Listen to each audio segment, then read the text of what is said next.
¿Por qué? Ahora lo vamos a ver. Sabemos que estamos ahora en el proceso cíclico, ¿no?, en el mundo, hablando sobre cambio climático. El cambio climático, de una u otra manera, está impactando, ¿no es cierto?, negativamente en los ecosistemas y en la vida en general en la Tierra. Sabemos que es producto del incremento de los gases de efecto invernadero, básicamente por las emisiones de gases, ¿no?, producto de la utilización del combustible fósil, el petróleo. El tema que es verdaderamente novedoso en el mundo, ya a nivel internacional se está hablando de lo que es resiliencia, y esa palabrita hay que internalizarnos para poder también estar a la moda con este mecanismo de atención a los efectos que está generando una serie de impactos externos en nuestros ecosistemas.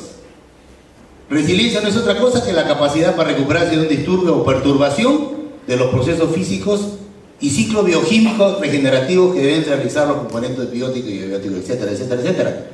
En general, para que lo entendamos, particularmente dirigido a nuestros amigos de la CONMAR, que son los que tienen que ser responsables de este mecanismo de protección del ecosistema, es cómo se protege, ¿no?, nuestros ecosistemas y nuestros recursos frente a agresiones externas, no solamente generadas por las condiciones de los cambios climáticos, ¿no?, etcétera, etcétera, sino también por las agresiones externas de la zona marino-costera, es decir, producto de la contaminación y actividades antrópicas.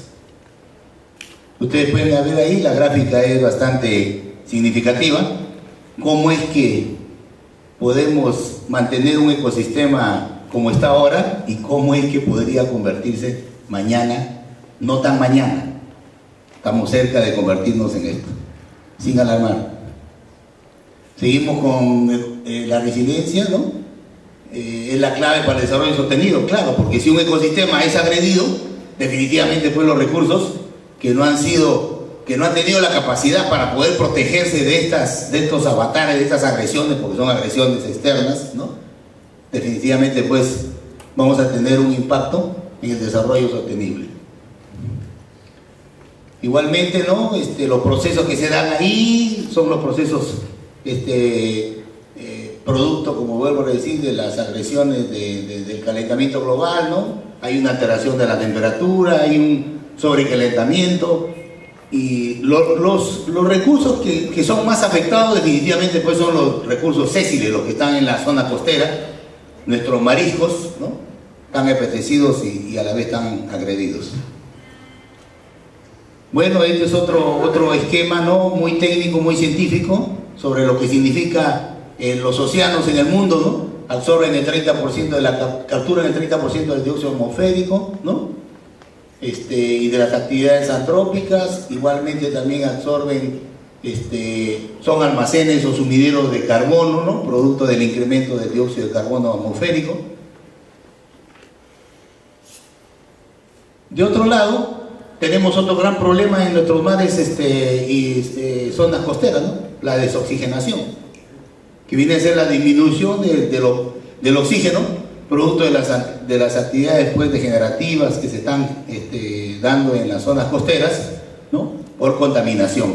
Esta contaminación puede ser orgánica e inorgánica, como en el caso de Sechura, inorgánica, que estamos siendo agredidos pues por los fosfatos, que es un abono, ¿no?, que es útil en la tierra, pero desgraciadamente en el mar genera procesos acelerados de eutrofización o degradación trófica.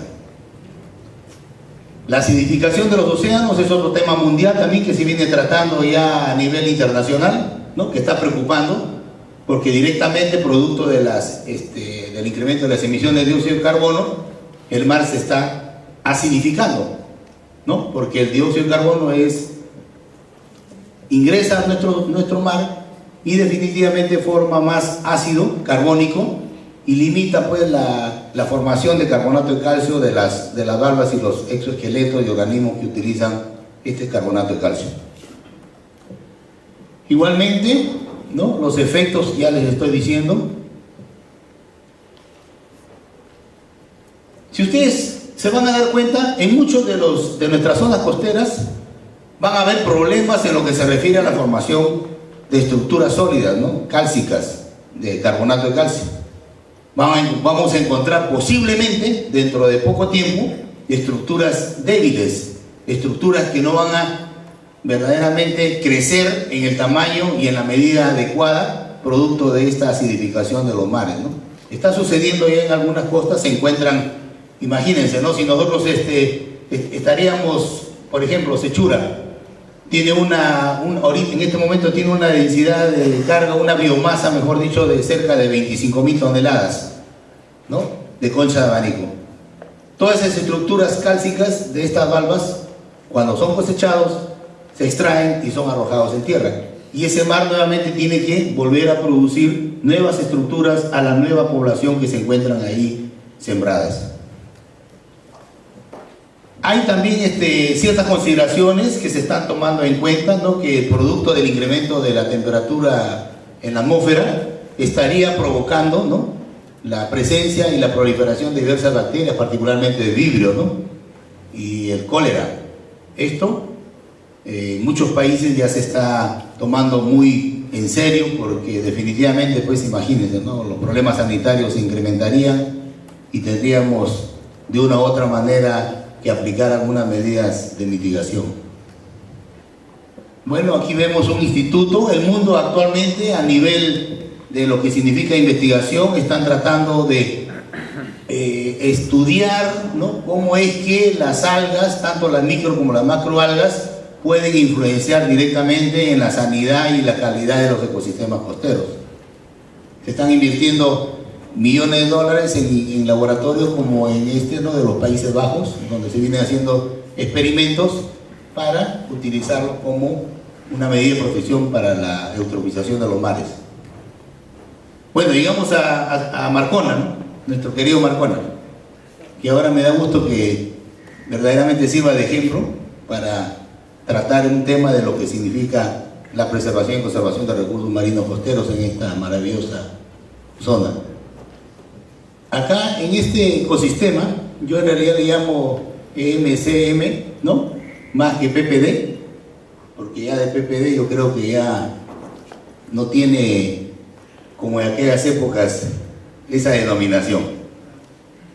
Entonces, sabemos pues de que acá nosotros tenemos una caracterización muy especial, como ya la hemos visitado, y la mayoría se ha quedado sorprendido. Y yo agradezco también las palabras del amigo chileno que dice de que, bueno, han venido y que no tienen nada que enseñar, pero en realidad ambos países tenemos que aprender y que enseñar. Acá tenemos nosotros que toda esta escenografía que vemos, ¿no?, que parece en mi concepto un Jurassic Park marino costero, donde pues almacenamos ahí toda la biodiversidad, vida y por haber, ¿no? Verdaderamente es un ecosistema maravilloso que en el mundo yo no lo he visto, definitivamente. No necesariamente he recorrido todo el mundo, pero bueno, algunos países. Igualmente sabemos pues de que acá en este ecosistema maravilloso existe una diversidad biológica ya tremenda, ya descrita, y sería ocioso volver a describirla, pero tenemos ahí de todo como en farmacia. Entonces, ¿cómo es que actúan, ¿no?, las macroalgas en este ecosistema? ¿Cuál es el objetivo desde el punto de vista bioecológico? Que verdaderamente solamente lo vemos como un negocio, ¿no?, pero en realidad tiene un rol fundamental en lo que significa la sanidad de este ecosistema a lo largo de los 23 kilómetros y más en las áreas adyacentes de este ecosistema. Ahí estamos viendo pues que las macroalgas, y particularmente de esta especie, la Macrocystis, actúa como refugios naturales, ¿no? Verdaderamente sirve de hábitat, ¿no?, de protección para una serie de peces, ¿no?, y también para otro objetivo que lo vamos a ir viendo acá. Miren, muchos países en el mundo ya han considerado pues las macroalgas como uno de los recursos más potenciales que existen, porque su uso es enorme, ¿no?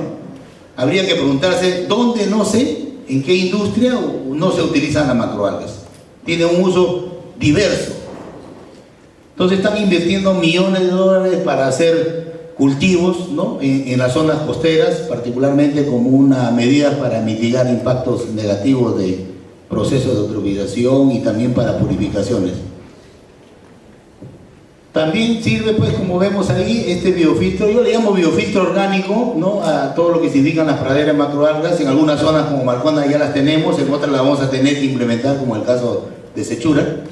Pero acá tenemos la gran dicha de contar con este arrecife verdaderamente de algas, que son praderas, son bosques submarinos que tienen una enorme utilidad para mantener un ecosistema tan maravilloso.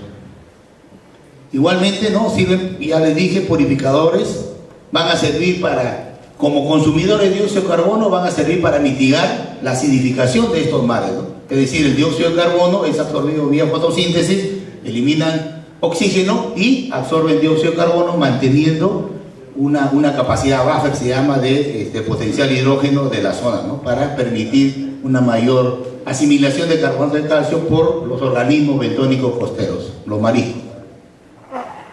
Es una barrera de protección también, ¿no?, de efectos de los óleos en suspensión, porque sirven para retener ahí una serie de contaminación externa que vienen de la parte territorial. Vuelvo a repetir, son refugios, ¿no?, de una serie de estadios larvales, polarvales, juveniles, peces, mariscos, permitiendo que se incremente incluso la biomasa pesquera que sustentan las pesquerías tradicionales artesanales. Asimismo, ¿no?, este biofiltro sirve para brindar nutrición y alimentación a la población, como en otros países que se utilizan, pues, para alimentar a la población, particularmente del Asia, ¿no?, donde las algas son la panacea en la dieta diaria, ¿no?, por su valor nutritivo, por su alto contenido de sales minerales, proteínas, etcétera, etcétera. Sirve también para generar nuevas fuentes de trabajo, que ya lo hemos visto, ¿no? Acá verdaderamente, en aquella época, las algas las miraban nomás de lejos, hasta que, bueno, se le dijo, señores, acá tenemos un potencial que podemos usarlo, en tanto que tengamos escasez de otros recursos. Y bueno, hasta ahora siguen con eso, ¿no? Es decir, manteniendo esa expectativa de desarrollo económico en base a la recolección de este recurso. Imagínense, el comercio mundial en el 2010 ha generado como exportación de algas 3.000 millones de dólares, ¿no? De acuerdo a lo que se tienen estos datos estadísticos, pues cada año la demanda se incrementa, particularmente en los países asiáticos, que los problemas de contaminación son enormes y los problemas de radiación también, ¿no es cierto?, por Fukushima, por la central nuclear. Ahora han dejado de consumir todos estos países tanto mariscos como estas algas, y están desesperados por ver mercados latinoamericanos.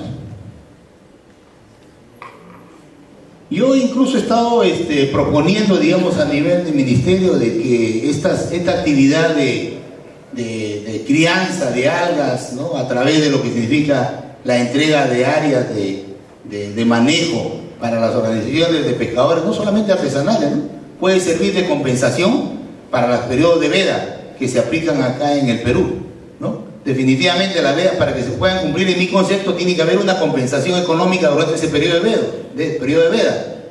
Si no hay eso, para ningún recurso, las vedas tienen buenos resultados. Por más que mandemos a los comandos de Garrison, verdaderamente no tenemos posibilidades nosotros de hacer cumplir una veda estricta. Pero si le damos en compensación un trabajo de corta duración, como es la crianza de macroalgas, 3 meses, 4 meses, o la capacidad que tenemos de regeneración de nuestro ecosistema para producción de algas, verdaderamente creo que podríamos estar logrando que otros recursos puedan servir, ¿no?, puedan descansar en tanto que se dedican a esta actividad.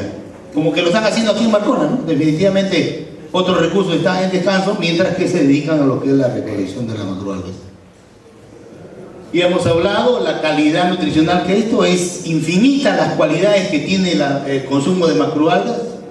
No tienen ustedes, no se imaginan en todo lo que se utiliza, ¿no?, y para qué sirve desde el punto de vista nutricional. Bueno, acá estamos hablando que también como un subproducto, nuestro país es productor, como siempre, de materia prima, ¿no? Nuestros hermanos de Chile ya han superado esto y bueno, son los primeros productores a nivel de Latinoamérica y el Caribe de los alginatos, ¿no? Carrageninas, el agar-agar, etcétera, con valor agregado que pues el precio lo supera enormemente, ¿no? A lo que significa obtener una materia prima seca. Y sus usos son enormes y distintos en la industria, pues para verdaderamente utilizarlo en toda la gama de productos, ¿no? Acá ya tenemos incluso una industria nacional, ¿no? Que lo tiene Acuisur, que más tarde va a darnos una charla, ya que se están utilizando como en los textiles como protectores de UV, ¿no? Radiación ultravioleta. Asimismo, ya esto está de más decirlo, ¿no? Las macroalgas pues crean bosques submarinos, ¿no? Para hacer un ecoturismo vivencial y poder incluso ahí desarrollar actividades, muchas veces que también lo hacen acá, para hacer caza submarina, etcétera, ¿no? Para crear un ambiente adecuado para los que practican las inmersiones autónomas de buceo, ¿no? Asimismo se utiliza como un fertilizante orgánico, ¿no? Como abono para la agricultura. Esta es una foto de Chile, del pelillo que lo están cultivando, pero para que tengan la idea de lo que significa más o menos sembrar, mejorar la calidad de los suelos, ¿no? Con las macroalgas. Ya sabemos que la explotación aquí en el Perú, ¿no? Es agresiva, ¿no? Verdaderamente la única manera de superar y compensar esto es a través de lo que significa el control de lo que es el manejo de estas praderas de macroalgas. Yo pienso que acá en Marcona ya debemos entrar a la etapa pues de lo que es los cultivos, ¿no? Las algas que nosotros estamos observando y que hemos observado el día de ayer, la mayoría, ¿no? Son arrancadas por la fuerza de los vientos, por la fuerza de las olas, por la fuerza de las corrientes, ¿no?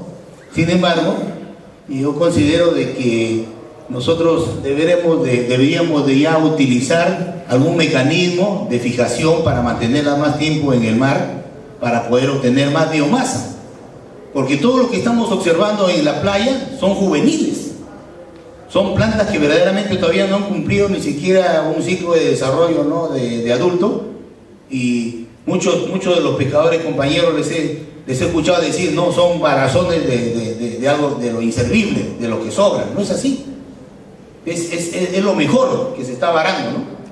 Y yo creo que acá tenemos que aplicar alguna medida para obtener mayor rendimiento, mayor productividad, mayor biomasa, mayor precio, ¿no?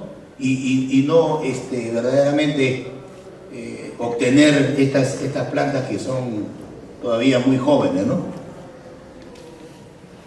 Bueno, acá es una idea que digo para la recuperación del chorro. Es necesario hacer ya algunos trabajos experimentales de cultivo, ¿no? de choros. Desde hace 10 años también se hizo esta propuesta dentro del paquete general. Decíamos, ¿por qué no desarrollar acá estructuras fijas para obtener, ¿no es cierto?, zonas de fijación para la captación de larvas, que digo de larvas y polarvas de chorro, y yo sé que esto hubiera tenido un resultado enorme. Sabemos que podríamos aplicar algún tipo de estructura fija en esta zona o en alguna fuera del proyecto o dentro del proyecto para nosotros dedicarnos a ir a realizar este tipo de cultivo, y es la única manera quizás de podamos recuperar la biomasa de chorro que tenemos acá ya agotada. Bueno, ahí tenemos un ejemplo, lo que hacen en España, la famosa batea, ¿no? Aquí hemos tenido una serie de misiones españolas, hemos tenido la cooperación española, AESI. Hemos viajado muchos técnicos a España, a Galicia, ¿no? Y bueno, hasta la fecha no hemos traído nada de tecnología de otros países y seguimos siendo todavía un poco primitivos en lo que es la producción, el desarrollo de la maricultura aquí en el Perú. Muy amable. Este es el laboratorio del amigo Ramiro de Acuisur, donde se está trabajando pues, con esporas para la obtención de esporas de Chondracanto chamisoy. Muchas gracias, mi estimado. Muy amable.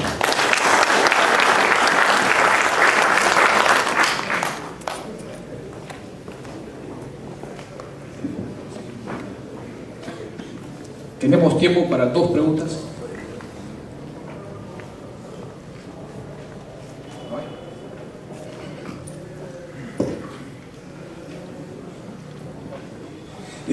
Más que una pregunta, quisiera hacer una acotación, un comentario.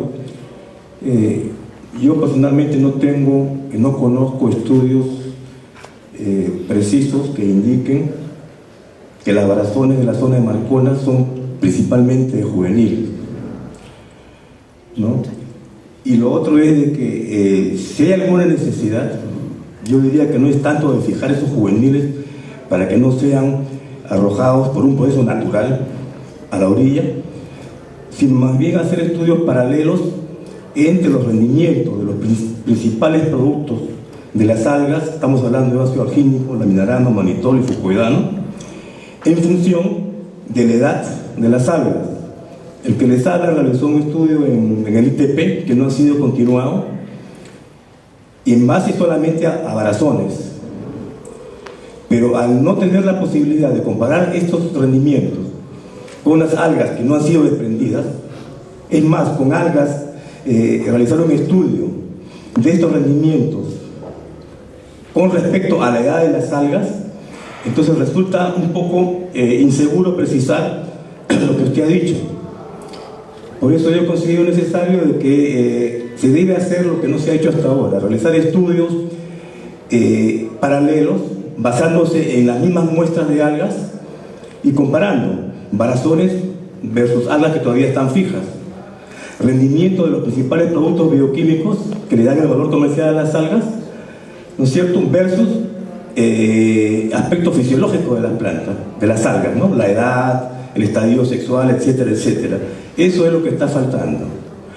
Y lo último, por favor, lo último nomás, con respecto al cultivo, todavía necesitamos hacer estudios, completarlos para ver qué especie vamos a cultivar.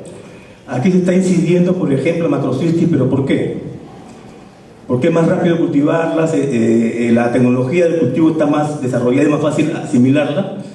Sin embargo, los resultados que van a ser publicados prontamente en el ITP, los trabajos al que hice mención, indican que macrocystis no es necesariamente la especie con más proyección para ser cultivada. Nada más, gracias. Claro, bueno, empiezo por la última. No, en ningún momento he dicho que sea macrocystis la especie que se debe cultivar, ¿no? Ahí tenemos también chonracanto, digo, ¿no? Bueno, las especies que se están observando que son varadas, ¿no?, definitivamente ya dije la causa, ¿no? No son las que verdaderamente todavía podrían ser, ¿no?, utilizadas para un mayor rendimiento de productos, ¿no?, de derivados, fitocoloides o hidrocoloides. Entonces, por simple observación, nosotros podemos darnos cuenta, claro que puede ser necesario hacer un estudio y mientras tanto, bueno, sigamos con los estudios. Pero hay que ser más prácticos y ver de que definitivamente son juveniles, ¿no?, en un 30-40% que yo veo de plántulas todavía que están en un proceso de crecimiento y que se podría obtener más rendimiento de biomasa. Eso es así de simple, ¿no? No creo que necesitamos hacer mucho estudio para determinar eso. Quizás para el rendimiento sí, ¿no? Pero es mi concepción y es mi visión que he tenido desde hace mucho tiempo y veo que seguimos en eso, ¿no? Oscar, en tu exposición empleaste con bastante énfasis la expresión área de manejo. ¿Podrías explicar más con respecto a la legislación nuestra? Creo que algo querías referirte al respecto. Si pudieras complementar más esta... Bueno, sí, nosotros en la legislación actual tenemos la norma clara, ¿no? O sea, el reglamento de la Ley de Promoción y Desarrollo de la Acuicultura tiene un artículo específico vinculado con lo que es la implementación de las áreas de manejo en el Perú, que es el artículo 16. Entonces está vigente y no es tan cierto pues que tengamos que decir que en el Perú todavía no tenemos un marco jurídico adecuado para las áreas de manejo. Existe, lo que pasa es que parecería ser que no hay todavía una decisión, ¿no?, para poder implementarlas.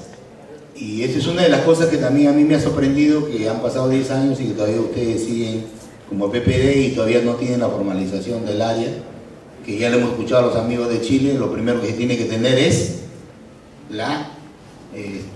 jurídicamente, ¿no es cierto?, la posición de un área para poder desarrollar todo lo que tenga que desarrollar. Aquí estamos haciendo al revés, ¿no? Ya lo estamos considerando para hacer una serie de estudios, evaluaciones, intervenciones de una serie de organismos, etcétera, etcétera, pero todavía no tenemos verdaderamente, ¿no?, el marco jurídico que nos asegura a nosotros la posesión definitiva del área, ¿no? Es una cosa que hay que tomarla muy en cuenta, ¿no? De todo este resultado de este taller. Muy bien, muchas gracias. Es cómo se protege, ¿no?, nuestros ecosistemas y nuestros recursos frente a agresiones externas, no solamente generadas por las condiciones de los cambios climáticos, ¿no?, etcétera, etcétera, sino también por las agresiones externas de la zona marino-costera, es decir, producto de la contaminación y actividades antrópicas. Ustedes pueden ver ahí, la gráfica es bastante significativa, cómo es que podemos mantener un ecosistema como está ahora y cómo es que podría convertirse mañana, no tan mañana, estamos cerca de convertirnos en esto, sin alarmar. Seguimos con la resiliencia, ¿no?, nuestros mariscos, ¿no?, tan apetecidos y a la vez tan agredidos. Bueno, este es otro esquema, ¿no?, muy técnico, muy científico, sobre lo que significa los océanos en el mundo, ¿no? Absorben el 30% de capturan el 30% del dióxido atmosférico, ¿no? Y de las actividades antrópicas, igualmente también absorben, son almacenes o sumideros de carbono, ¿no?, producto del incremento del dióxido de carbono atmosférico. De otro lado, tenemos otro gran problema en nuestros mares y zonas costeras, ¿no?, la desoxigenación, que viene a ser la disminución es una verdaderamente novedoso en el mundo. Ya a nivel internacional se está hablando de lo que es resiliencia, y esa palabrita hay que internalizarnos para poder también estar a la moda con este mecanismo de atención a los efectos que está generando una serie de impactos externos en nuestros ecosistemas. Resiliencia no es otra cosa que la capacidad para recuperarse de un disturbio o perturbación de los procesos físicos y ciclos bioquímicos regenerativos que deben realizar los componentes bióticos y abióticos, etcétera, etcétera, etcétera. En general, para que lo entendamos, particularmente dirigido a nuestros amigos de la CONMAR, que son los que tienen que ser responsables de este mecanismo de protección del ecosistema. ¿Por qué? Ahora lo vamos a ver. Sabemos que estamos ahora en el proceso cíclico, ¿no?, en el mundo, hablando sobre cambio climático. El cambio climático, de una u otra manera, está impactando, ¿no es cierto?, negativamente en los ecosistemas y en la vida en general en la Tierra. Sabemos que es producto del incremento de los gases de efecto invernadero, básicamente por las emisiones de gases, ¿no?, producto de la utilización del combustible fósil, el petróleo. El tema que es la clave para el desarrollo sostenido, claro, porque si un ecosistema es agredido, definitivamente pues los recursos que no han tenido la capacidad para poder protegerse de estos avatares, de estas agresiones, porque son agresiones externas, ¿no?, definitivamente pues vamos a tener un impacto en el desarrollo sostenible. Igualmente, ¿no?, los procesos que se dan ahí son los procesos producto, como vuelvo a decir, de las agresiones del calentamiento global, ¿no? Hay una alteración de la temperatura, hay un sobrecalentamiento, y los recursos que son más afectados definitivamente pues son los recursos sésiles, los que están en la zona costera.